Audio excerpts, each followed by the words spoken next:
I have stood before the light of the Astronomicon, and I have felt my soul fracture beneath its radiance. There are no words in any human tongue to describe the magnitude of the Emperor of mankind, only echoes, half-remembered hymns, and the trembling of mortals who have glimpsed what he truly is. To speak of his power is to invite madness, for it is not a thing that can be measured. It is not strength in the way a world-breaker's fist is strong, nor wisdom in the way scholars dream of knowing. His power is existence itself, the heartbeat of humanity, the pulse of every prayer that dares to reach the void.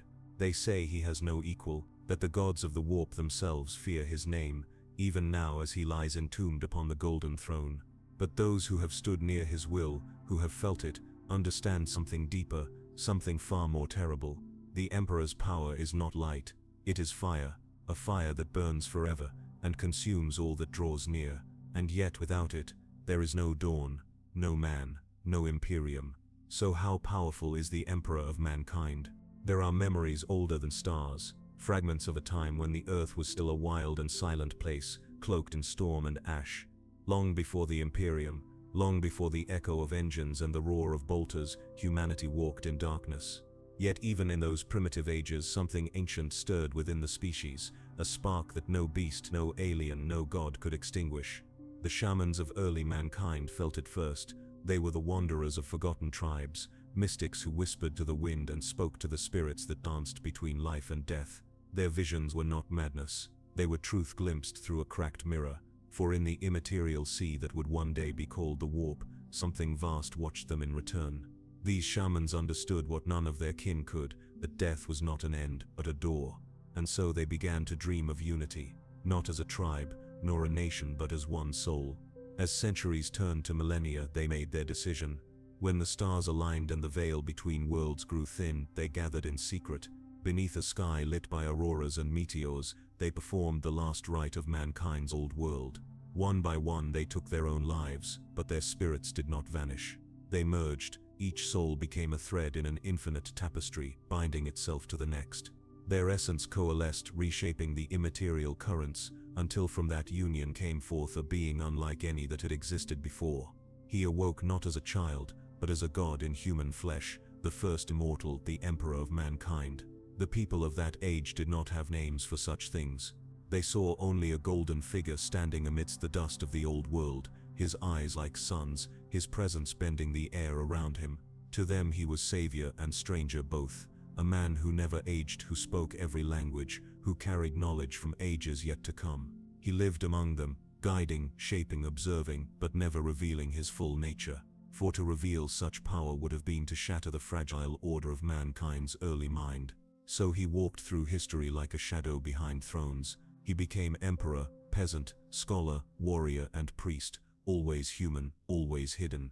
He was the architect of civilization, the silent hand behind the rise of nations. His face changed, his name forgotten, yet his will endured. The centuries bled together like colors in a dying flame. He saw cities rise and fall, empires consumed by their own hunger. He watched as mankind's lust for dominance birthed new tools of war, as brothers turned against brothers in cycles of blood. He did not interfere, not yet, for he understood that humanity must suffer before it could be remade. The Emperor's patience was not born of apathy, it was born of vision. He saw what others could not, that beyond the stars lay infinite worlds, and upon them waited both glory and damnation. He knew that humanity was destined to expand beyond the cradle of earth, but only if it could survive its own corruption first. And so, age after age, he worked from the shadows, a guardian unseen, a sculptor shaping the clay of human fate. He whispered to philosophers, guided scientists, and planted the seeds of reason among the flames of superstition. He built nothing for himself. Every step, every plan, every quiet act of mercy or destruction served a singular purpose, to forge a race strong enough to endure the horrors yet unseen. But even he could not halt the tide of decay forever. As humanity advanced, so too did its pride. The first machines of war birthed the first machines of faith. The warp, that invisible ocean of thought and madness, grew restless, and within it, the first chaotic gods began to stir, feeding upon the fears and hungers of men.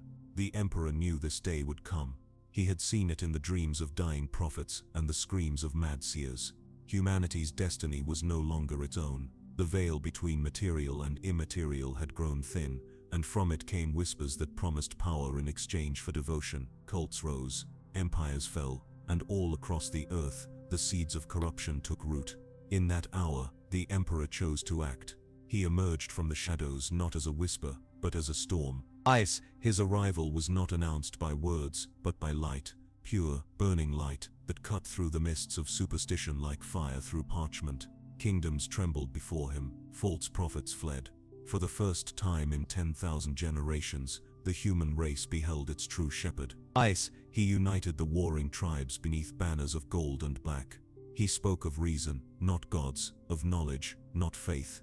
His armies, though mortal, carried his conviction as a weapon stronger than any blade. One by one, he broke the chains of ignorance and fear, and mankind began to remember what it was. But the warp was not silent. It watched, it seethed, and in the deep Imperium, the gods of chaos took notice. They saw in him a threat, something that defied their eternal hunger. For the Emperor was not born of chaos. He was born to end it. Yet even a god in flesh must play the long game. He could not reveal his war upon the war. Not yet. Humanity was still too fragile, too scattered. He needed time to forge an empire, to craft a weapon that could stand against the storm. And so, the Emperor vanished once more into myth. To some, he became a legend whispered in the ruins of ancient cities. To others, he was nothing but a tale told by dying priests who spoke of a golden man who walked through fire and did not. But he was not gone. He was waiting, watching the long night draw near. The first age of the Emperor had ended, but his purpose had only just begun. In the millennia that followed, the world changed, but he did not. The Earth of that age, known now to scholars as the Dark Age of technology, was a paradox of brilliance and ruin. Humanity had learned to master the atom and the void, to build machines that could think, and engines that could move mountains. Worlds beyond Terra's skies were colonized, new suns claimed, and the dream of a united mankind seemed almost within reach. But the Emperor knew what dreams often became when fed by hubris. He watched from within the heart of humanity's golden dawn as it began to devour itself. Artificial intelligences, once servants, grew ambitious. Warp travel opened the stars but also the gates of damnation. Psychers, those gifted and cursed with a touch of the immaterium, began to appear in greater number, their minds fragile conduits for entities that whispered lies from beyond the veil. The Emperor moved among them in silence, unseen, unaging. He guided what he could, destroyed what he must, but he could not stop the storm that was coming. For the warp is not a place of reason, it is a sea of emotion given form, a reflection of every human fear, every unspoken desire, every cruelty and hope that mankind ever birthed.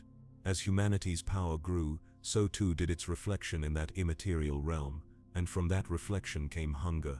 In the depths of the immaterium, shapes began to stir, shapes that would one day be known as gods. They were the echoes of man's excess, the shadows cast by its own light. The Emperor understood what few others could.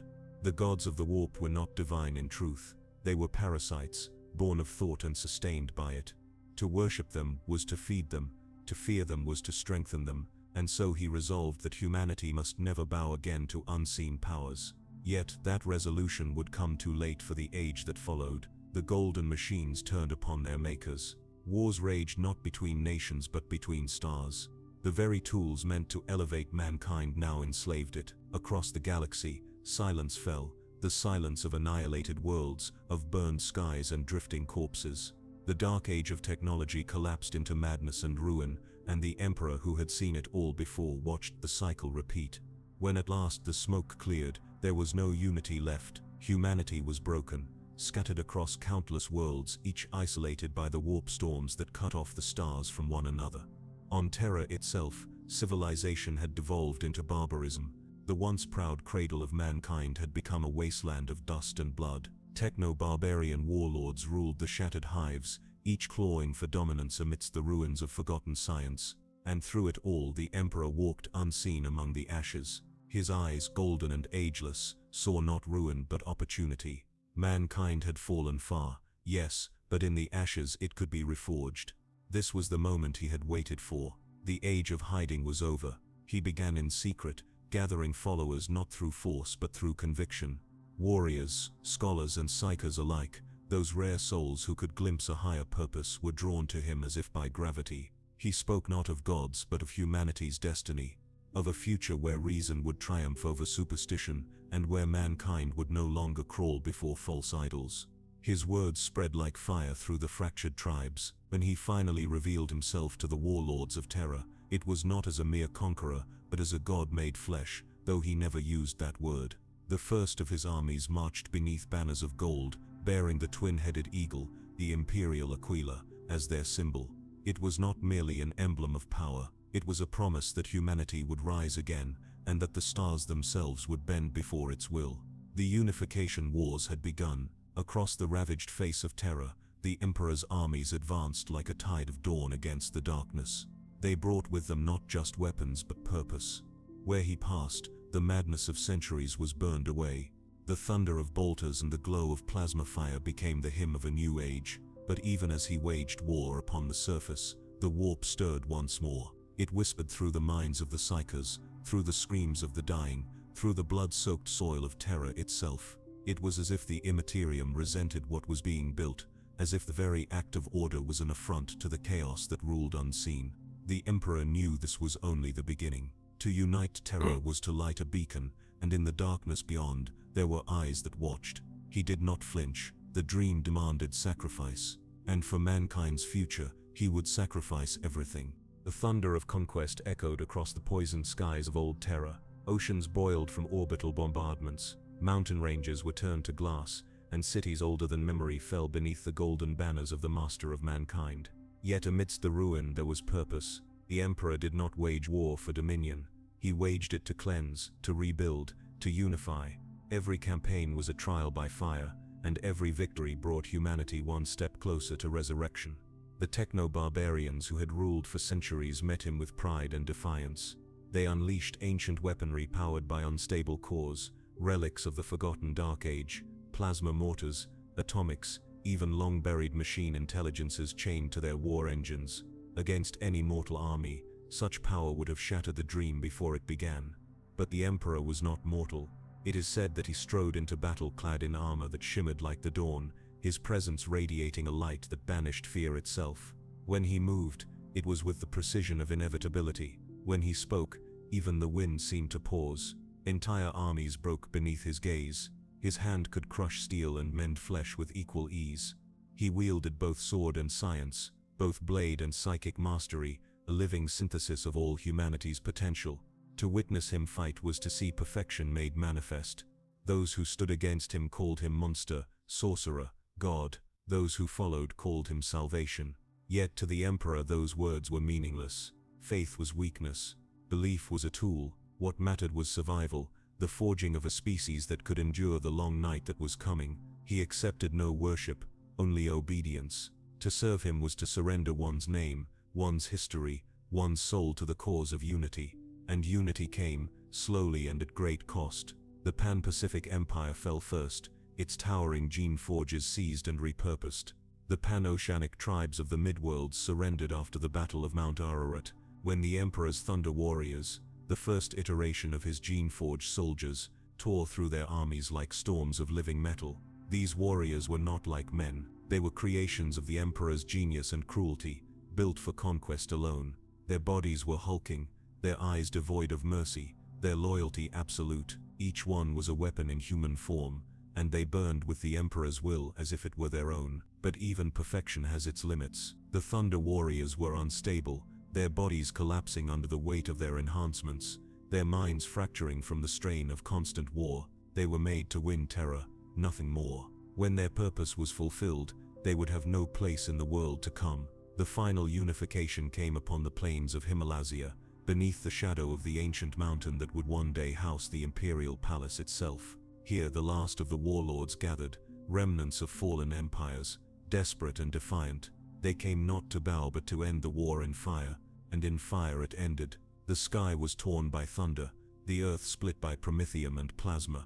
The Emperor stood at the heart of it, his armor scorched, his voice carried across the battlefield like a commandment. Every shot that struck him turned to ash, every blow that landed found nothing but air. When the dust cleared, there were no enemies left, only silence, and the soft hum of victory. It was here that the Emperor raised the banner of the new Imperium of man, and for the first time since the stars had fallen silent, humanity stood united. But beneath that triumph lay the seeds of something darker. The Thunder Warriors, their bodies failing, began to turn on one another. They saw the future he was building, a future that had no place for them. They raged, they begged, they wept, and the Emperor watched, unflinching. It is said that he wept that day, not for their deaths, but for what they represented, a necessary sin, a proof that perfection could only be born through the destruction of its predecessors. When the last of the Thunder Warriors fell, their blood soaked into the soil of the mountain that would become the cradle of the Imperium, and there, upon the ashes of his first children, the Emperor began his next creation, the Legiones Astartes. From the forges and laboratories of terror came warriors greater still, not merely weapons but ideals. The Emperor's gene sons would carry his will across the stars. They would be the heralds of a new age, when the scattered remnants of humanity would once again be gathered under one light. The unification wars were over, the dream had begun, and above it all, the Emperor stood upon the battlements of his newborn empire, gazing out at the stars. He knew the truth that none else could see, that this victory was only the first step. Beyond Terra's sky, the galaxy burned with silence and shadow. Mankind's children waited in exile,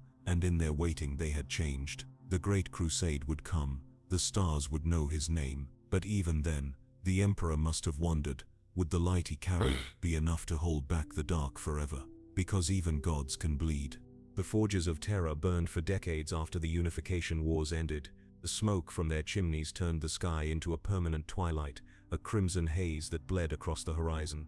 Deep beneath the crust of the newborn Imperium, hidden within labyrinthine catacombs and sanctums of secrecy, the Emperor worked. He was not content with victory. Victory was transitory. He sought permanence, a design that would outlast empires, outlive memory, and endure until the stars themselves burned out. The creation of the Legiones Astartes began not as an act of pride but of necessity. The Emperor knew the galaxy was vast beyond comprehension, a storm of hostile worlds and dead civilizations. Humanity had fractured across thousands of systems during the Age of Strife, and many of those fragments had become something alien, twisted by isolation and desperation. To reunite them, he needed more than armies. He needed symbols, he needed sons. The Gene Seed Project was his most guarded secret. No mortal biologist, no mechanicum adept, could fully grasp the magnitude of his vision. He drew from knowledge so ancient that it seemed like heresy, the genetic arts of the dark age of technology, the psychic science of lost human empires, and something else, something no man could name. Some whisper that he poured fragments of his own essence into the process, shaping each legion as a reflection of his own impossible being. Others claim he drew upon the patterns of ancient heroes, mythic archetypes woven into humanity's collective soul. None know the truth, none dare to. What is known is this: 20 gene lines were made, each a separate branch of perfection, designed for purpose. The Emperor's forges birthed warriors of towering physique and iron will, their blood encoded with power and discipline. They were molded not as men, but as living extensions of the Emperor's will. They were taught loyalty not to self, nor to each other, but to him alone. The process of their creation was monstrous. Children were taken from across Terra, orphans, convicts, and the broken remnants of defeated tribes. They were subjected to implantation rituals that stripped them of what they had been and rebuilt them into something unrecognizable. Bones thickened, hearts multiplied, minds were sharpened until emotion became a tool, not a weakness. They were reforged in pain and reborn in devotion. To survive the transformation was to be reborn as an Astartes. To fail was to die, forgotten in the dark. Those who lived became legends before their first battle. When they walked through the cathedrals of the Imperial Palace, even the custodian guard, the Emperor's personal protectors, turned their gaze in silent recognition. The Astartes were not equals to the Emperor's own hand-picked sentinels, but they carried his purpose in their veins. Where the custodians served as the Emperor's shield, the Astartes would serve as his sword. When the first of the legions marched through the ash wastes of Terra in their ceremonial unveiling, the ground trembled beneath their step. 20 banners unfurled beneath the black sky, each marked with the sigil of its gene line, each bearing the promise of a future that none could yet imagine. Behind their golden master, they stood in silence, the first true army of the Imperium. But the Emperor's work was not done. There was a missing piece, one that would define everything to come. For while the legions were powerful, They were incomplete. They were instruments without melody, soldiers without soul. They required something more than command. They required leadership that could bridge the gulf between divine and mortal. And so, in secret laboratories hidden beneath the Himalayan mountain ranges, the Emperor began his greatest experiment, the Primarch Project. 20 infant forms, each a distillation of his design, each imbued with aspects of his own psychic and genetic perfection. They were to be his generals, his sons, his reflections across the stars. But before they could be awakened, something went terribly wrong. The warp stirred, the air split, a storm of impossible force consumed the laboratories.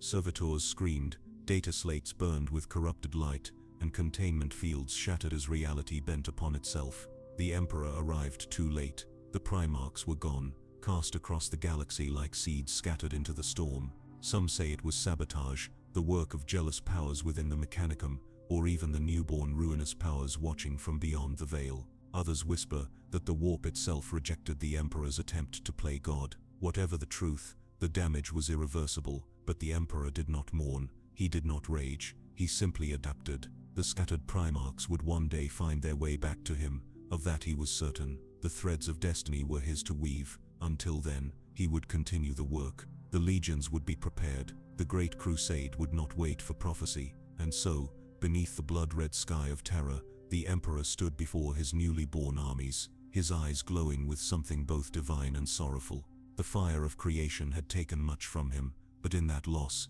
he saw the shape of what was to come. The stars awaited, his sons awaited, the Imperium awaited, and somewhere in the dark between the worlds, unseen eyes were watching. When the storms of old night finally began to break, the Emperor looked to the heavens and saw a galaxy in ruin. Warp storms had receded just enough for the first Imperial fleets to pierce the veil and venture beyond the cradle of terror. What they found were the scattered remnants of humanity, worlds ruled by tyrants, mutants, and soulless machines, civilizations decayed into superstition and blood. The galaxy had forgotten what it meant to be human. The Emperor did not hesitate. With the legiones astartes at his command, he launched the Great Crusade, a campaign so vast, so absolute in its ambition, that even now, millennia later, the very thought of it defies comprehension. From Terra's orbit rose fleets of gold and iron, their hulls bearing the mark of the Imperial Aquila, their engines fueled by faith and fury. Each ship was both cathedral and weapon, carrying the Emperor's truth into the void. At the head of this armada stood the Emperor himself, radiant in power, his golden armor gleaming against the abyss. When he spoke across the Vox, entire legions knelt in silence, hearing not just orders but revelation. The galaxy, for all its darkness, had found its conqueror. The first worlds to fall were those nearest Terra, long-lost colonies that still bore traces of human life, though corrupted by isolation. The astartes descended upon them like angels of war, their bolters roaring hymns of rebirth, their chainswords singing through heresy and mutation alike. Cities that had forgotten the light of reason burned with holy fire. The Emperor's truth spread not through diplomacy, but through cleansing flame. To resist was to be erased, to submit was to be saved, and yet within this terrible beauty, there was mercy. On worlds where reason still flickered, the Emperor's envoys offered alliance rather than annihilation. Scholars, artisans, and technologists who accepted the imperial truth were welcomed into the fold. The Mechanicum of Mars, bound by the Treaty of Olympus Mons, joined his cause, their fleets of red iron merging with his golden legions. Humanity, long fractured and afraid, began to remember its purpose. But amid the triumph, the Emperor remained haunted by his loss. The Primarchs, his sons, scattered to the stars, were still gone. Though he did not show it, every conquest, every world reclaimed, was a step not just toward unity, but toward reunion. The psychic echo of his creations pulsed faintly across the immaterium, a trail only he could sense. He followed those threads like a father searching for his lost children. The first of them was found on Chthoniya. Horus, raised among killers and scavengers, Horus had become a warlord before his 20th year, leading armies of criminals with the precision of a god. When the Emperor descended upon that world, it was said that the very ground knelt beneath his feet. Horus recognized him at once, not with reason, but with something older, something written into his soul. Their reunion was wordless. Horus knelt, and the Emperor placed his hand upon his brow. For the first time since the scattering, a Primarch had come home. With Horus at his side, the Crusade's momentum became unstoppable. Together, they conquered dozens of worlds, the bond between them deeper than any command. Horus was the first to understand the Emperor's vision, not merely conquest but illumination. He was given command of his father's armies, and in time, the title of War Master would follow. But for now, the Emperor's search continued. One by one, the lost sons were found, some ruling empires, others surviving as warriors or philosophers. Each reunion reshaped the crusade. Liman Russ, wild and unbreakable, was found among the frozen wastes of Fenris. Ferrus Manius, the Iron Hand, was discovered on Medusa, his flesh already fused with living metal. Fulgrim, angelic and terrible, emerged from the ashes of Chemos. Each brought new strength and new pride. The Emperor welcomed them all, for in each he saw a reflection of himself, and perhaps a warning. The Primarchs were not mere extensions of his will. They were independent, passionate, flawed. They loved, hated, and dreamed in ways even the Emperor could not fully control, but he needed them. The galaxy was vast, and his light, though eternal, could not reach all corners alone. The Great Crusade grew into legend. Worlds fell by the hundreds, their banners burned and remade beneath the double-headed eagle. The Emperor's Imperium stretched across the stars, 1,000,000 worlds bound by a single creed, the imperial truth that there were no gods, no myths, only humanity and the power of reason. Yet, even as that truth spread, whispers began to stir. The warp did not rest. Its entities watched the Emperor's crusade with fascination and fury. The Primarchs, in their brilliance, had unknowingly inherited not just his strength, but his burden. The same spiritual resonance that made them perfect also made them vulnerable. And somewhere beyond the veil, the powers of chaos began to take notice. As the Emperor stood upon the command deck of the vengeful spirit, Horus at his side, he gazed into the endless black of the galaxy and saw something shifting in the dark, not yet a threat, but a promise. He turned to his son and spoke softly, so that none else could hear. "The stars are ours, Horus, but remember, they are watching." The years that followed were golden, or so the chroniclers of the early Imperium would later claim. The Emperor's banners flew above 1,000 worlds, and the light of the Astronomicon burned across the void, guiding his fleets through the Imperium like a sun through storm clouds. On every front, the legions of the Astartes advanced, the Ultramarines bringing order to distant galactic fringes, the Imperial fists raising fortresses of stone and steel, and the Blood Angels painting the sky crimson with the wings of their devotion. It was an age when the impossible became routine, when the voice of the Emperor echoed through 1,000,000,000 souls, promising unity after endless night. But beneath that radiant empire, something fragile began to tremble. The Emperor, for all his might, remained a being of vision more than governance. His mind was a fire that saw centuries ahead, shaping destiny like a sculptor shapes marble. Yet the galaxy was not a single sculpture, it was a living storm. The Primarchs, his chosen sons, each carried a fragment of his genius, but also a reflection of his flaws. They were meant to be perfect commanders, but they were still men, beings of emotion, pride, and envy, and those traits, left unchecked, grew as swiftly as their conquests. Some of the sons worshipped their father with absolute devotion. Others obeyed out of duty, or fear, or the burning need to prove themselves worthy of his gaze. For the Emperor's affection was a rare and terrible thing, brilliant when given, unbearable when withheld. To some it was love, to others it was judgment. Horus Lupercal, the War Master, stood above them all. The Emperor had named him first among equals, bestowing upon him the mantle of command for all imperial forces. It was an honor beyond measure, and a burden that would crush lesser men. Horus accepted it with humility, at least at first. He became the Emperor's voice across the stars, guiding the legions with both strength and wisdom. To those who served beneath him, Horus was the perfect general, fearless, charismatic, almost divine. To the Primarchs, he was brother and rival alike. But whispers moved swiftly in the dark. Some legions questioned why Horus had been chosen above them, why their father, in his infinite power, had departed Terra to focus on secret labors, leaving the Great Crusade in mortal hands. Even Horus himself could not escape that doubt. When he looked to the stars and saw no golden light descending from Terra, he felt for the first time the chill of distance between himself and the one who had made him.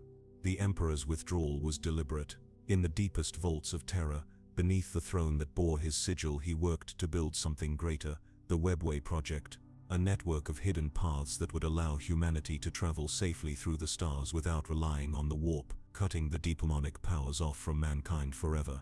It was the culmination of his grand design, a way to free his species from the grip of chaos once and for all. But secrecy breeds misunderstanding, and in his absence the seeds of discontent began to grow.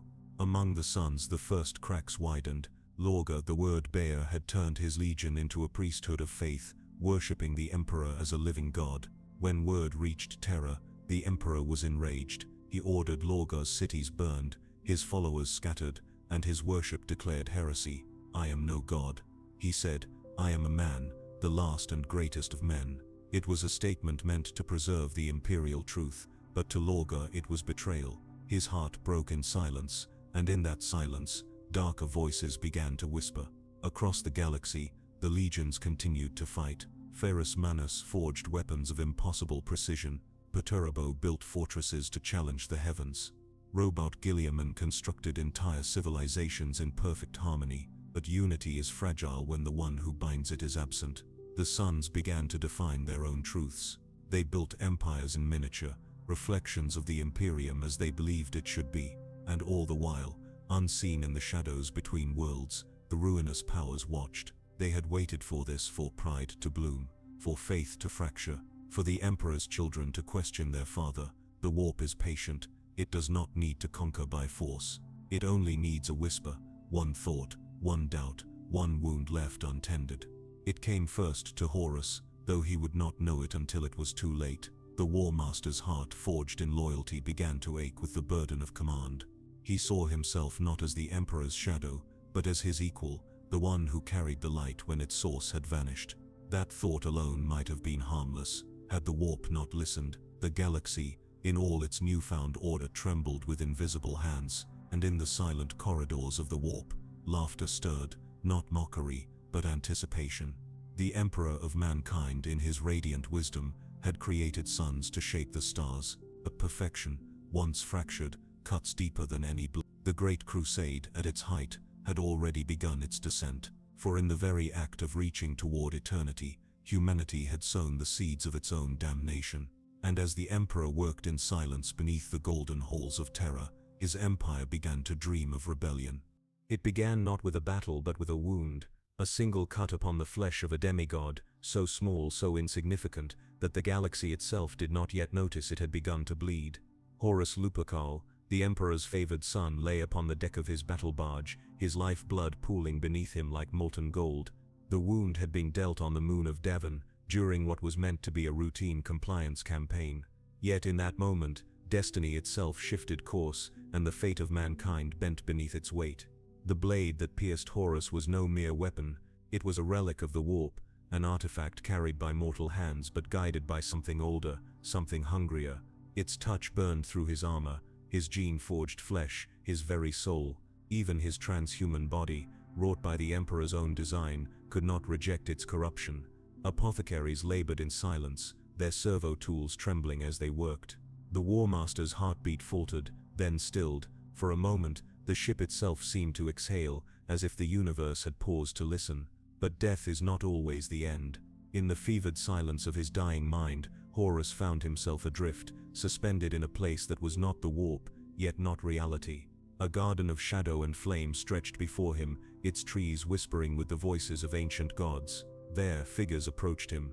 They did not wear the masks of demons, nor the forms of nightmares. They appeared as brothers, comrades, loved ones long lost. They spoke softly, their tones filled with understanding, comfort, even love. They told Horus the truth, or what he believed to be the truth. They showed him visions of the Imperium's future, billions toiling under the name of a tyrant, worlds burning in the name of unity, the Emperor ascending to godhood while his sons were forgotten, cast aside as tools no longer needed. They said he sought not freedom for mankind but dominion. They said Horus had been chosen not to serve, but to surpass. It was the oldest lie in creation, and yet it wore the face of reason. When Horus awoke, his body was healed, but his soul had changed. The wound had never been physical, it was faith itself that had been pierced. Those around him saw only his recovery, the triumphant return of the War Master. But behind his eyes, something watched, something that had spoken to him in the quiet between breaths, promising that he alone could save humanity from its golden tyrant. He did not fall at once. Corruption, like rot, spreads unseen. Horus continued his campaigns, his voice steady, his command flawless, yet those closest to him began to notice the change. His laughter had grown colder, his silence longer. Where once he spoke of the Emperor's will, he now spoke of the Imperium's strength, his strength. And slowly, imperceptibly, his words began to turn the hearts of those who loved him most. Erebus of the word-bearers, the architect of betrayal, whispered in his ear. He spoke of gods that did not demand blindness, of powers that offered freedom, of truths the Emperor had denied them all. Horus, proud and weary, listened. He did not yet believe, but doubt had already taken root. In the halls of his flagship, the vengeful spirit, the air began to feel heavier, the light dimmer. The ship's crew whispered of strange dreams, of echoes that followed them down silent corridors. And though no one dared speak it aloud, some began to pray, not to the Emperor, but to the nameless powers that had touched their warmaster. When the first ritual was performed in the ship's underdecks, it was not an act of rebellion, but of desperation, a prayer for guidance. They called it a plea for strength. But the warp is a generous god, it gives freely, and it never forgets the debt. On Terra, the Emperor labored still, unaware of what his most beloved son had seen. His custodians kept the palace sealed, his servants spoke only in whispers. The imperial truth forbade worship. Yet on 1,000 worlds, men and women began to build shrines in secret, praying not to the Emperor's reason, but to his light. And in that contradiction, chaos found its door. For in the galaxy of man, faith is a weapon sharper than any blade, and doubt, once sharpened, can cut through even the divine. The Warmaster's wound had healed, but in its place, something far more dangerous had begun to grow: conviction, and soon that conviction would set the stars themselves ablaze. The first seeds of rebellion did not begin with war cries or banners. They began with words spoken in confidence, exchanged behind sealed doors and over encrypted vox links. Horus did not proclaim his doubts openly. He whispered them like a confession, measured, deliberate, testing the ground before he stepped upon it. Those who heard him did not recoil. They leaned closer, drawn by the unspoken truth beneath his tone. The Emperor was distant, unreachable, lost within his hidden work upon Terra. The legions, once united beneath his light, had begun to drift. It was in that void of command that Horus moved. The lunar wolves were the first to feel the change. Their oaths were to the Warmaster now, not merely to the Emperor who had appointed him. The line was fine, almost invisible, but Horus understood how thin lines could shape empires. He spoke of practicality, of leadership, of the burdens their father no longer bore. He framed rebellion as responsibility, and those who served him, who had followed him through 100 worlds and 1,000 battles, began to see themselves not as servants of the Emperor, but as guardians of mankind's future. The Mournival, his inner circle, became the mirror through which he refined his treachery. Ezekiel Abaddon, loyal to his gene-sire to the core; Tarek Torgadon, ever the voice of brotherhood; Garviel Loken, the idealist whose faith in the Emperor burned brightest; and Horus Aximand, quiet, calculating, his loyalty weighed in reason rather than love. Around them, the Warmaster wove his argument like a net. To Abaddon, he spoke of the Emperor's absence, of the need for strength unshackled by old dogma. To Torgadon, he spoke of the lives of the common soldiers, the forgotten millions whose sweat built the Imperium's glory. To Aximand, he offered logic, and to Loken, he offered silence, knowing the truth within him would resist the infection too soon. The corruption did not come as fire, but as gravity, a pull too subtle to feel until one was already falling. When Horus convened the council aboard the vengeful spirit, every legionary felt the weight of history pressing upon them. He spoke not of betrayal, but of enlightenment, not of chaos, but of freedom. The words were poison wrapped in honey, each syllable calculated to strike where the Emperor's neglect had left a wound. Across the fleet, new banners were quietly painted, their colors subdued, their symbols faint, marks of loyalty not to the Imperium, but to the man who had once embodied it. And still, no one called it treason. It was Erebus who fanned the spark. The dark priest of the word-bearers walked among the lunar wolves like a shadow, his voice low, his faith hidden behind masks of reverence. He carried texts, not data slates sanctioned by the Mechanicum, but relics from forgotten worlds, pages that whispered of gods who offered strength, who demanded nothing but acknowledgement. Some read them and laughed, others read them and could not look away. Then came the first sign that the Emperor's hand was slipping. On Estvan III, A rebellion ignited, small, localized, nothing that should have troubled the War Master of the Imperium, but Horus seized the opportunity. He declared that the planet's population had turned against the Emperor's will, that the corruption of chaos had rooted itself there. His solution was decisive: extermination.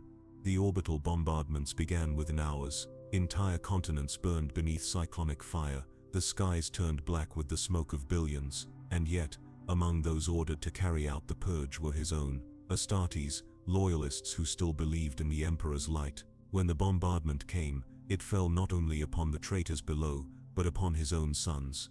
Those who refused Horus's growing heresy were entombed in flame, their names unspoken, their loyalty erased. It was the first great lie of the heresy, the lie that rebellion was righteousness. On that day the galaxy shifted. The lunar wolves, the sons of Horus as they would soon be called, were baptized in the ashes of their brothers. Abaddon led the charge through the ruins, his armor slick with the blood of those who had once shared his gene seed. Loken survived, barely, crawling through shattered spires, realizing too late what his father had become. The Emperor, far away upon Terra, did not know, or perhaps he did, and chose to say nothing. Some whisper that he foresaw the fall, that it was written into the fabric of mankind's destiny. Others say he had already withdrawn, his focus buried within the golden throne, sacrificing the present for the eternity of the Astronomicon. Whatever the truth, the moment passed, and Horus, the beloved, the perfect, the chosen, had crossed the point from which no light could return. His legions no longer marched beneath the imperial Aquila, their ships no longer broadcast the Emperor's anthem, and in the shadows between stars, the whispers of the warp grew louder. The gods that had spoken to him on Davin were no longer distant, they were listening, watching, waiting, and the War Master was ready to answer. They say the galaxy changed in a single breath, that the stars themselves dimmed when Horus Lupercal bent the knee. But in truth, it was not a bow that damned him, it was a whisper that became a vow.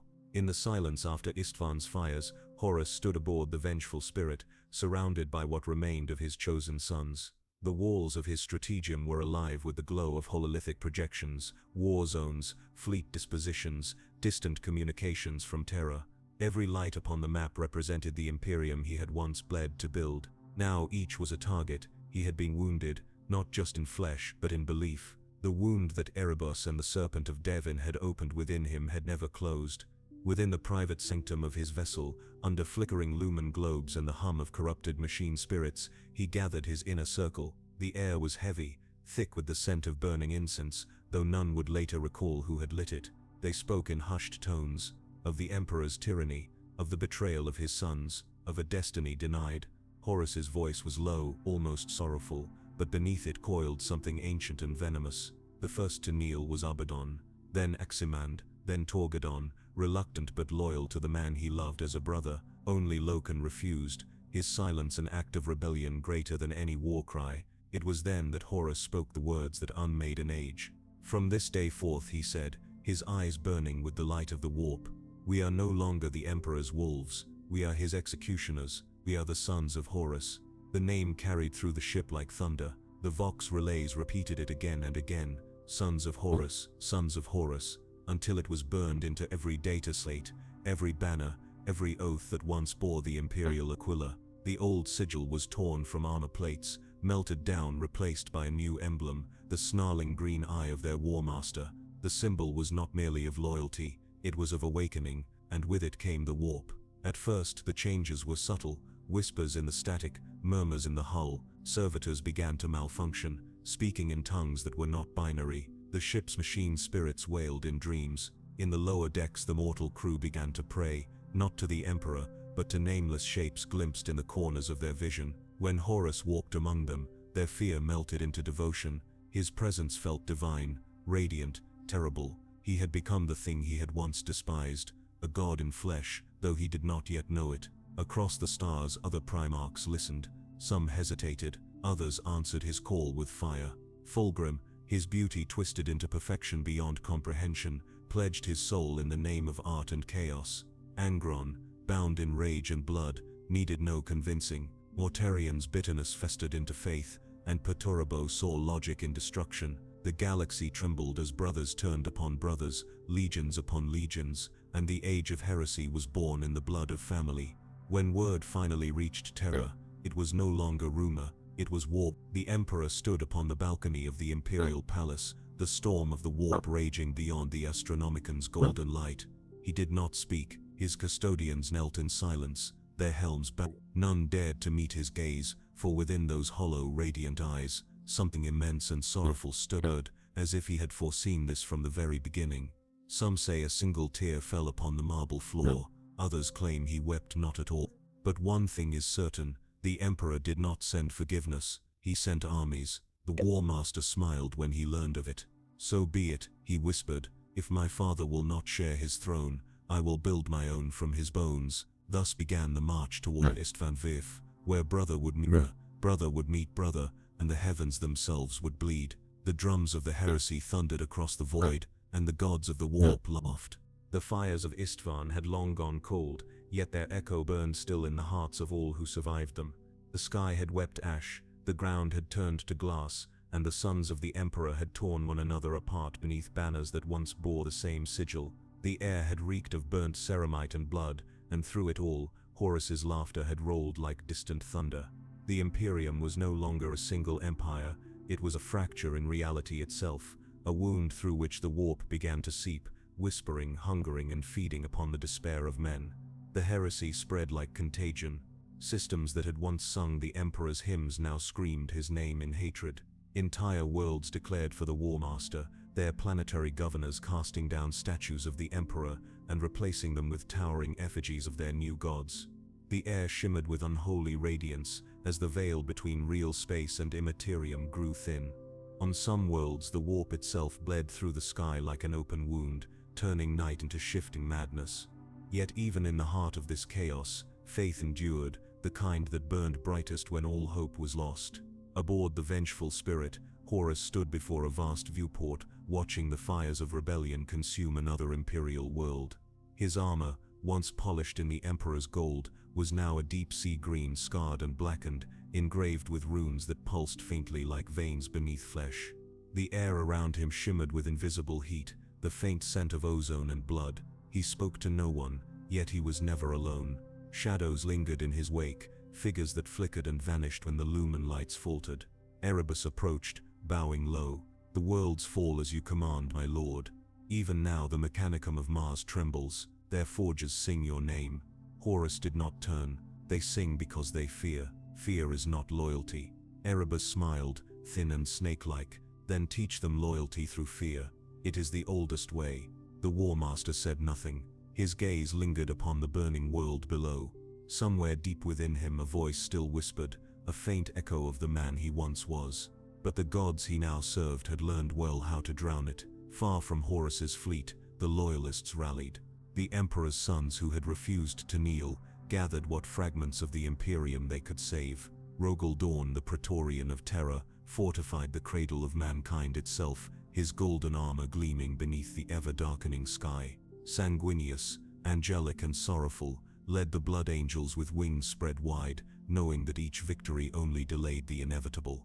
Guilliman of Ultramar carved a path of survival through sheer will, holding what remained of the Imperium together by logic and devotion. But faith is not always enough to hold back the storm. The warp did not merely whisper now, it roared. Demons bled into existence on battlefields where men prayed and cursed in the same breath. Warp storms split supply lines, isolated entire fleets, and drowned planets in madness.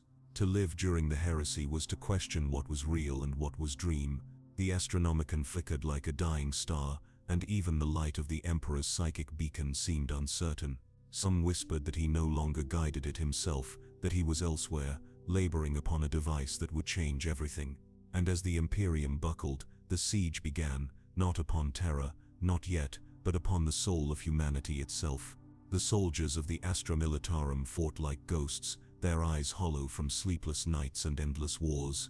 Skitarii legions marched in lockstep beneath fractured banners, their machine minds glitching as the warp invaded their circuits. Even the custodes, the Emperor's golden guardians, felt unease, for though their loyalty was absolute, the universe around them was unraveling in ways even they could not fight. Across the void, countless ships burned, loyalist and traitor alike, their wreckage drifting as silent testaments to a faith divided. Vox channels were flooded with prayers and screams, both indistinguishable from one another.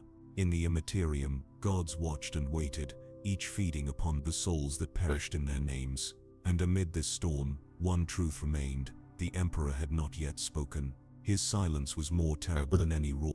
It was said that he no longer walked among men, because he could no longer risk it. That even his presence, so powerful, so radiant, would shatter the thin walls of reality already torn open by his sons. Others believed he simply could not bear to look upon what his empire had become. But the truth, whatever it was, waited beneath the golden spires of the imperial palace, where the master of mankind prepared his final gambit. The siege of souls had begun, not upon walls of stone and steel, but within every mind that dared still believe. It was said that no man truly saw the stars during the years of the heresy, not as they once were. The void between worlds had become a living thing, a slow-moving tempest of psychic fire that bent light, devoured ships, and twisted the minds of navigators. Those who dared to look upon it for too long sometimes forgot their own names, hearing instead the whispers of dead primarchs and the laughter of gods. Only the most faithful, or the most mad, still ventured beyond the light of terror. Among them was Captain Ardent Varine of the Imperial Fists, commander of the Invicta Resolute. His vessel had been running dark for 3 days, slipping between the broken tides of the warp, carrying precious cargo, refugees, astropaths, and fragments of mechanicum knowledge torn from Mars before the dark mechanicum claimed it. Each corridor of the ship smelled of oil, incense, and fear. Servitors chanted binary prayers as they worked, their mechanical limbs clanking rhythmically like heartbeats echoing through the metal bones of the vessel. Varine stood on the command dais, his armor painted the sunlit yellow of his legion, though the light had long since dimmed. "How far to Sol?" he asked. The ship's navigator hesitated. Her eyes, black as the void, were hidden beneath layers of sanctified gauze. "There is no path, my lord. The Astronomicon, it flickers like a dying ember. I see its light, then I do not. Something in the warp devours it. Then we find another way," Varine said, his voice low, iron hard. "We burn a path if we must." But he knew, as all did, that no ship could cross the stars without the Emperor's light to guide it. Without the Astronomicon, even faith could not find direction. The Vox crackled. Warp intrusion detected. Unidentified echo in subdeck 4. Varine drew his bolt pistol without hesitation. Seal the decks. Purge protocols Delta pattern. The corridors dimmed, emergency runes flickering crimson as the sound of mechanical prayers rose to fever pitch. From the lower decks came a sound, wet, distorted, like the breath of something that did not belong. Crewmen whispered fragments of the litany of protection, their voices trembling as shadows began to move in ways shadows should not. Something had followed them out of the warp. It came not as flesh but as memory, a ripple through the air, warping the walls into grotesque reflections. A serf fell to his knees, clutching his head, screaming in voices not his own. From his mouth poured words of devotion, not to the Emperor but to the one who had once been his son. Horus Lupercal, Savior, God of Truth. The walls screamed back. Varine's bolt pistol roared, each round a miniature sun in the darkness. The heretic fell, his blood sizzling as it struck the sanctified metal of the deck, yet the whispering did not cease. It multiplied, spreading through the Vox like infection. "The War Master offers mercy," it said. "The Emperor offers chains." Varine knew better than to listen. Faith was not an argument, it was a blade. He pressed the Vox bead at his neck. "Seal the deck, purge by flame." Within minutes, the lower decks were filled with white fire. The screams of those below echoed faintly through the ship's hull, swallowed by the silence that followed. The vessel limped onward, half its systems scorched, its path uncertain, but its purpose unbroken. It was a story repeated 1,000-fold across the Imperium, fleets lost, worlds consumed, cities turned to altars of despair, and yet still they fought.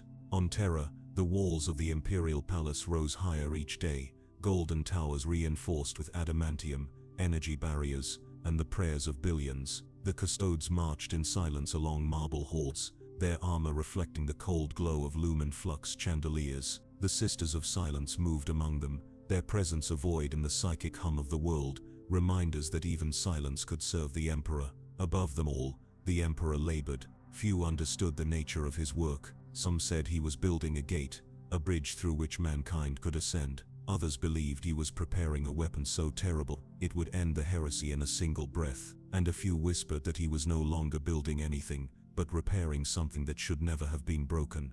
The adepts who served in the vaults beneath the palace felt the hum of the machinery through their bones. Ancient engines turned slowly, powered by minds that had not known sleep in years. Data streams flowed like rivers of light across the stone, carrying fragments of the Emperor's will, patterns so complex they bordered on the divine. And yet, above this great labor, the sky of terror grew darker by the day. Astropaths screamed in their sleep. Priests of the ecclesiarchy reported visions of angels bleeding gold. And in the catacombs beneath the basilica of the Holy Gate, a single word began to appear, carved into the stone by no human hand: Vigilum.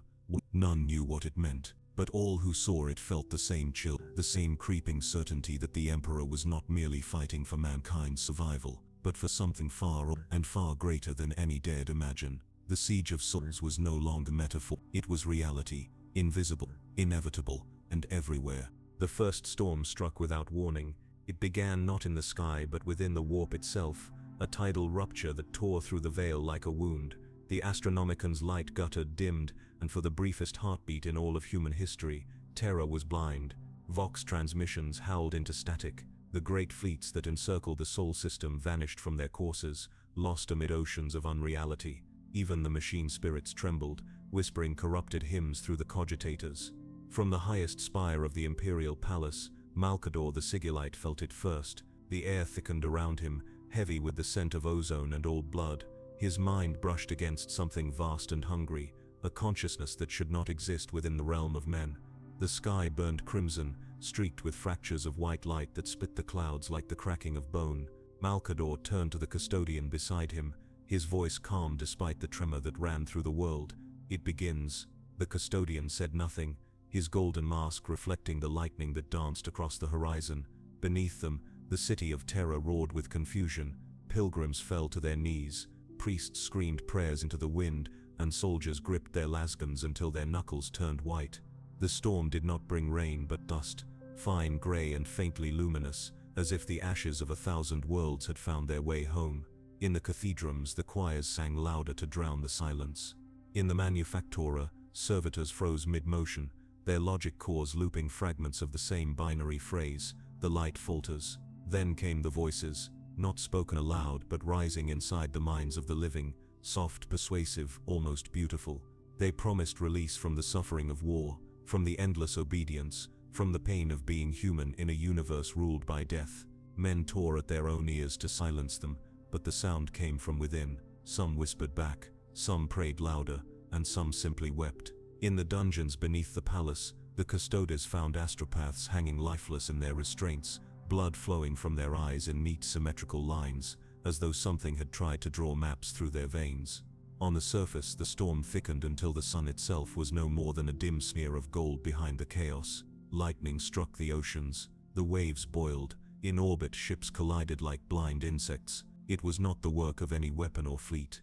This was the warp pressing closer, devouring the edges of reality itself. Inside the Sanctum Imperialis, the Emperor did not move. His mortal attendants could not see his face. It was hidden behind light, a radiance that shifted and pulsed like something alive. To those few who stood in his presence, it felt as though time had slowed, voices became distant, the heartbeat of the world faded.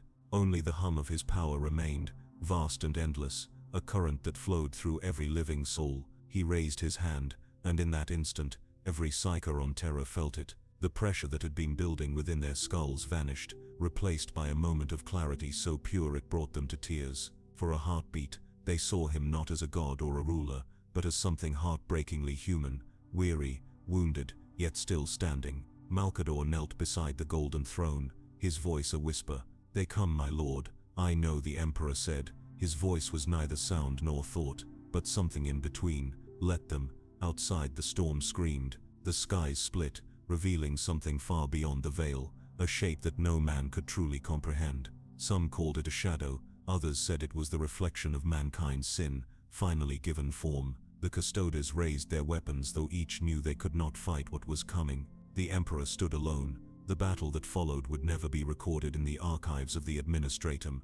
It existed only in fragments of vision, in whispered accounts from those who survived the psychic echo. It was said that the Emperor reached into the warp itself and tore apart the storm with his bare hands, that he spoke words so terrible and divine that demons screamed and burned in the void, that for 7 days and nights, The emperor fought not armies, but the very concept of despair itself. When it ended, the skies cleared, the stars returned, the astronomicon burned brighter than before, a column of golden light reaching across eternity. But the cost was visible in the lines of those who served him.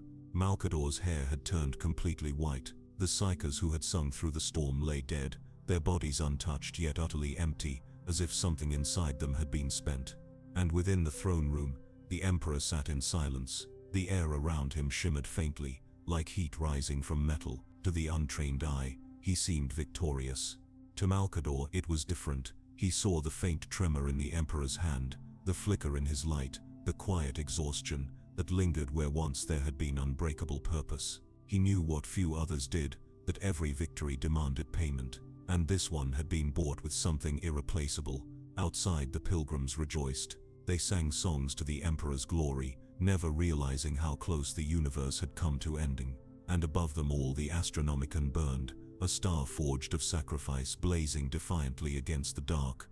There is a silence that lingers after miracles, a quiet too vast for any mortal heart to contain. Terror lives within that silence now. The storms have passed, yet the air still hums with something immeasurable, the residue of divinity, perhaps, or the echo of a scream too immense to fade.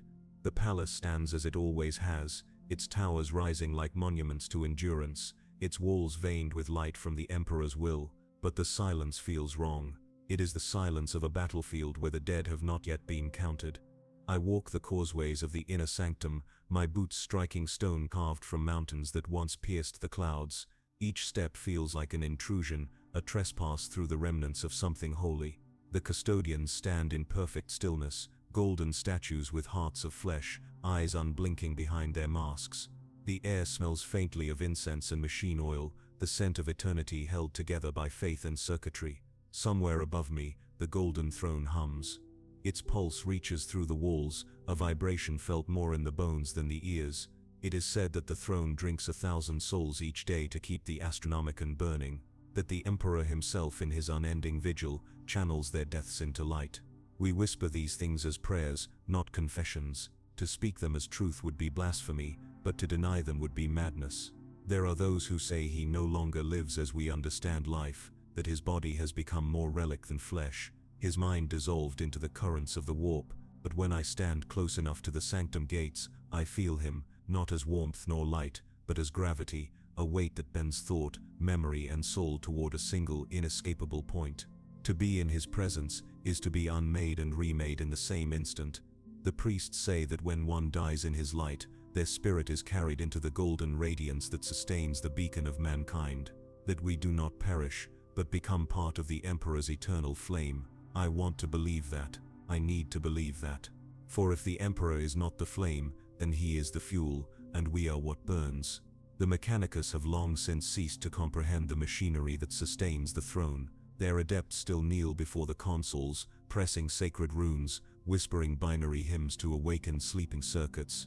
Yet even they admit the truth in hushed voices: the throne is dying, not fast enough to fail today, perhaps not even this century, but slowly, like a star exhausting its own light. Every pulse, every flare of energy, draws a little more from its master. There was a time, they say, when the emperor spoke, when his mind stretched across the Imperium like a living sun, guiding fleets through the darkness, whispering purpose into the hearts of saints and soldiers alike. Now his voice is heard only in fragments, flickers of vision, brief and terrible. Some claim to hear him in their dreams, others in the static between transmissions. I once heard something too. It was during the night of the Great Silence, when the astronomicon dimmed for 9 heartbeats. The vox was dead, the machine still, and then I heard it, not a voice, not exactly, but a thought that filled the world. It said only one thing: endure. That word has never left me. It felt less like an order, and more like a truth, as if endurance itself was the only language left between gods and men. Outside, the city of terror thrives in contradiction. Pilgrims flood the causeways, dragging chains of bronze behind them as offerings. The poor carve effigies of the emperor from the dust of their own homes, their fingers bleeding with devotion. Above them, the ecclesiarchy preaches the doctrine of divine perfection, of a God who never falters, never fades. But within the vaults of the Imperium, those who truly serve know otherwise. We know that gods can bleed, and that the Emperor's wounds are galaxies wide. Yet still, the light endures, the astronomicon burns, the throne hums. Humanity continues to live in the shadow of an unbroken promise. Some say this is proof of his divinity, that no mortal could bear such suffering, and still protect billions. Others whisper that he cannot die because he already has. That what remains upon the throne is not the Emperor, but his echo, an echo vast enough to fool the universe into believing he is still there. And maybe that is enough. Maybe faith itself sustains him, just as he sustains us. Maybe this endless exchange, our devotion for his endurance, is what keeps the darkness at bay. The last time I looked upon the golden doors of the sanctum, I thought I saw movement within the light. Not a shape, not a man, but the suggestion of awareness, like the moment a sleeping giant shifts beneath a mountain. I wanted to believe it was a sign that the Emperor still watched, still chose to bear this suffering. But then I realized something more terrible. Perhaps the Emperor does not choose to endure, perhaps he must, because if he were ever to rest, even for a moment, all of this, the light, the faith, the hope, would collapse into nothing. And so he remains, the God that endures, the light that cannot die, because to die would be to abandon everything he swore to protect.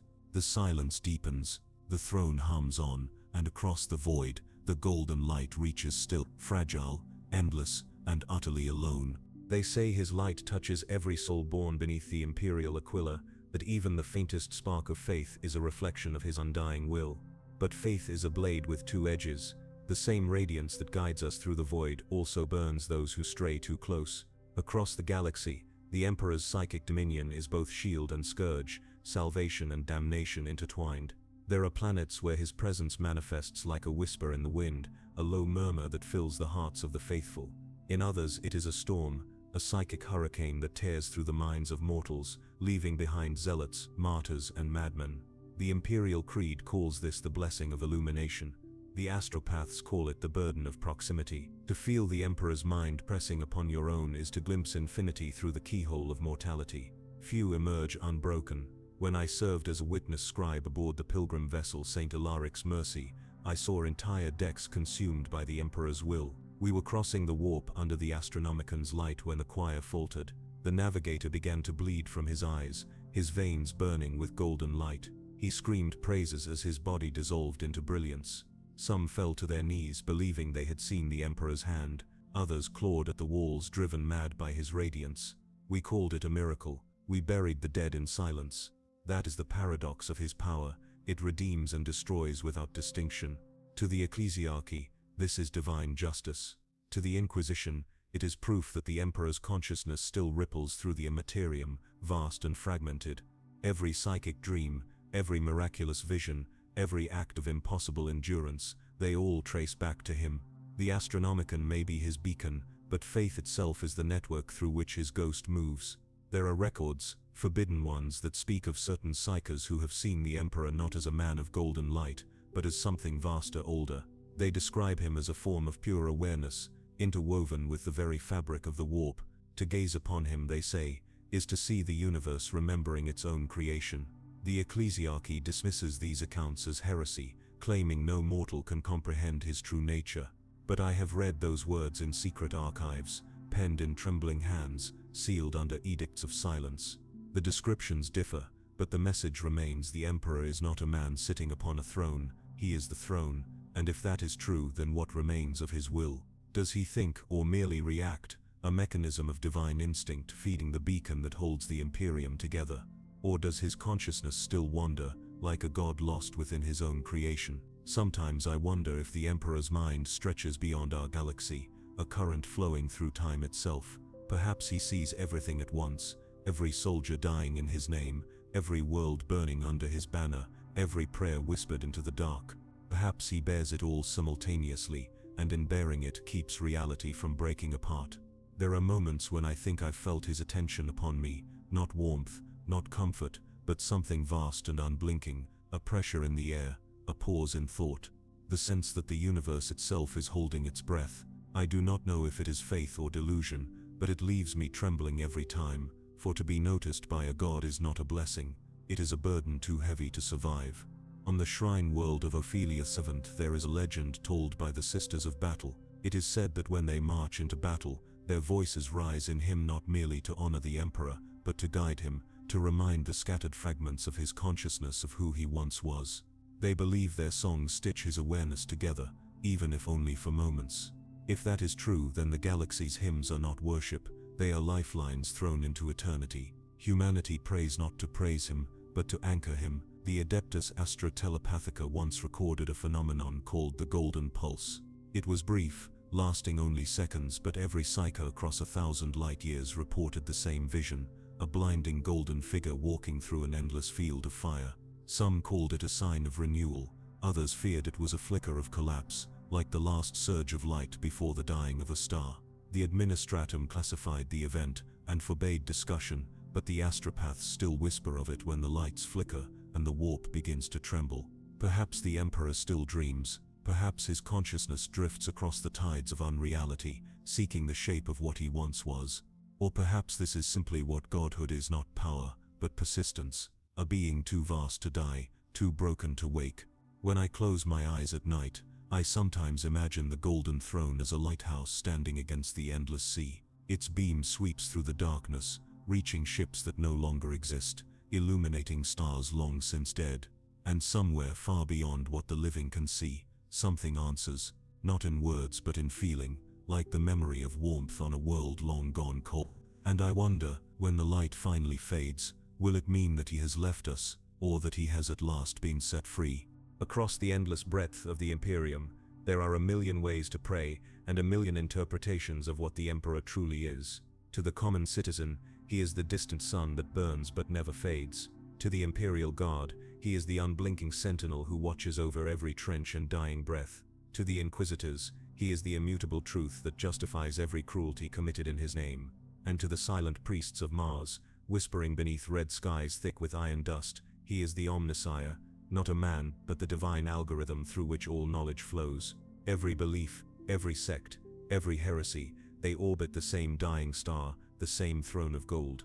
Once I walked among the pilgrims on Terra's lower spires, a sea of bodies moving in endless reverence. They crawled on their knees toward the horizon, chanting hymns that had been sung for 10,000 years. Some carried relics, teeth, bones, fragments of armor said to belong to the Emperor's saints. Others carried nothing but hope. They did not know if their God could hear them, or if the being upon the throne still was a god at all, but it did not matter. In the Imperium, belief is the glue that holds the soul of mankind together, even if that belief is built upon silence. The ecclesiarchy preaches that his will guides the Imperium like an invisible hand, shaping destinies across time and space.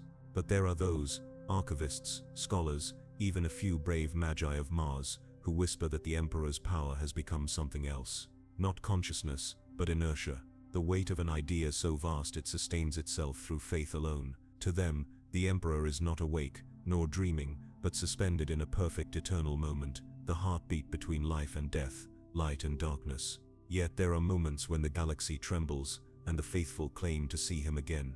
There are reports, fleeting, forbidden, of battlefields where golden light descends like dawn breaking through smoke. Whole regiments of the Astra Militarum swear they have felt his hand upon their shoulders, driving them forward when all hope was lost. Space Marines speak of visions in the heat of combat, not hallucinations, but commands spoken directly into their souls.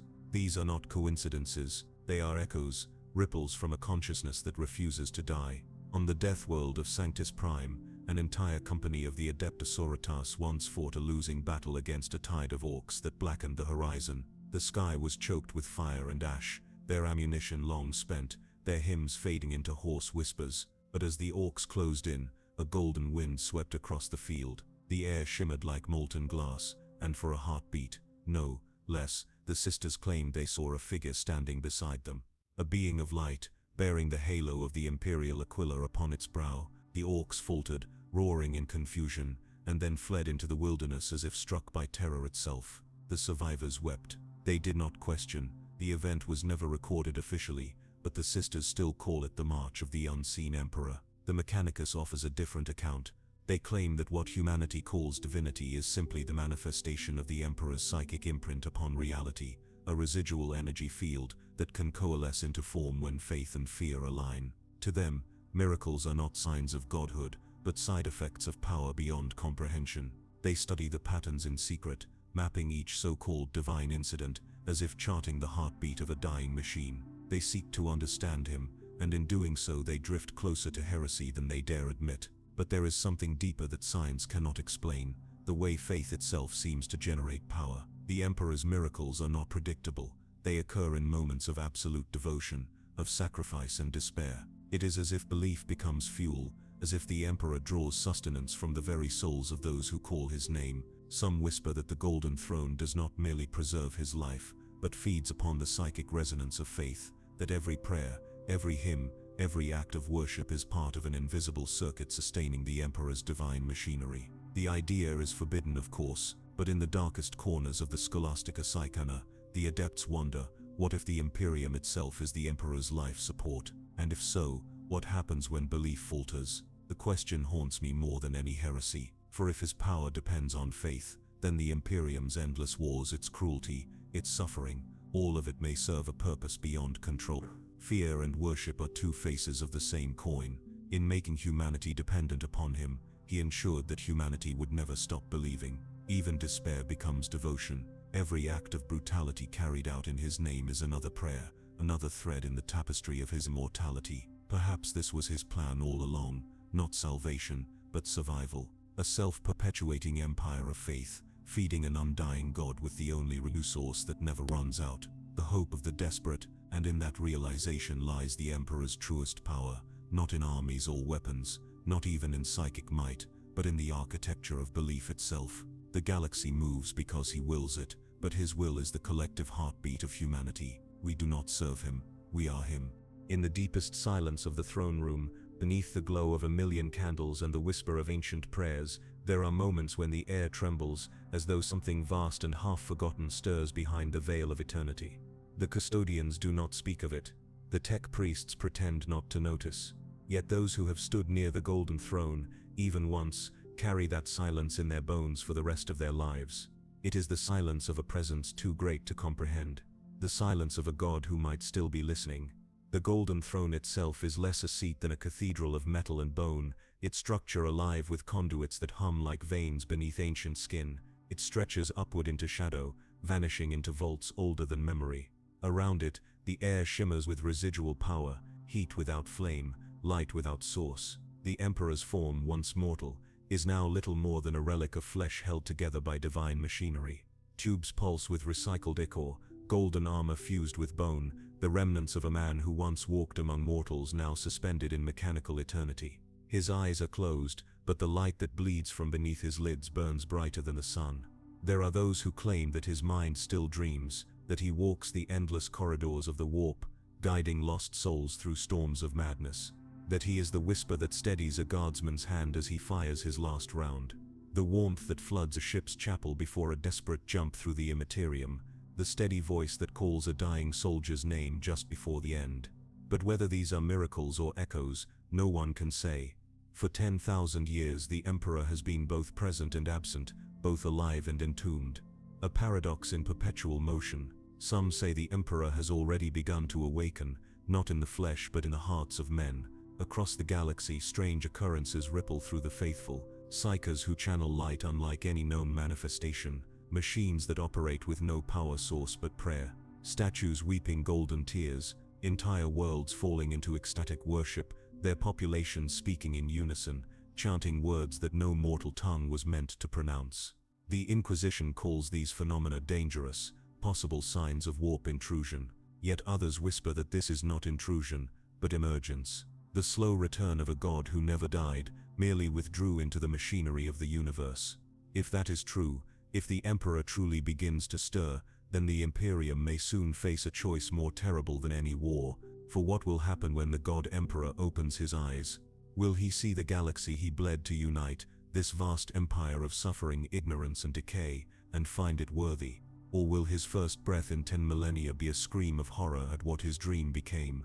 The ecclesiarchy insists that his return will herald the dawn of a new age, a golden resurrection, but others, quieter and less certain, fear that his awakening would tear the fabric of reality itself, that the God who became a man to save humanity might now unmake it to start again. I often wonder what the Emperor would say if he could speak. Would he mourn the lives consumed by his wars? Would he forgive the madness carried out in his name? Or would he simply continue, cold, unyielding, driven by purpose beyond comprehension? Perhaps mercy was never the point. Perhaps the Emperor's love for humanity is like the sun's love for the earth, distant, burning, and utterly indifferent to what it destroys. And yet, there is something beautiful in the fragility of it all. The Imperium endures not because it is just, but because it believes.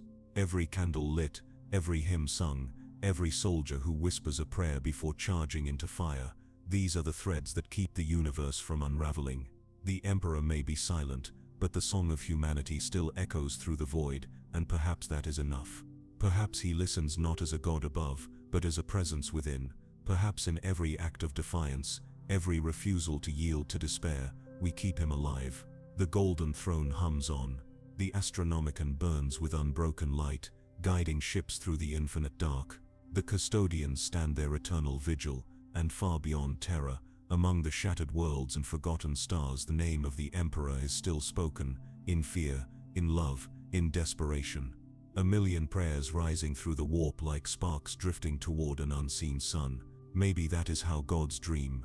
Somewhere deep within the machinery of the throne, a pulse flickers, a single heartbeat, lost beneath the roar of eternity. Then another, and another. The light grows faint but undeniable, seeping through golden cracks like dawn beneath a locked door. No one notices, not yet. The adepts chant, the servitors work, the custodians remain still as statues, but the stars know. Across the heavens, the Astronomicon flares, not in warning but in recognition. Something vast and ancient breathes again, a god remembering that he was once a man. A man remembering that he once loved humanity enough to burn for it. And in that moment, between silence and awakening, the galaxy holds its breath. For 10,000 years humanity has whispered the same prayer into the dark. The Emperor protects. But now, as the light of the throne trembles and the warp itself stirs in reply, a new whisper begins to spread, quiet, uncertain, full of awe. The Emperor returns.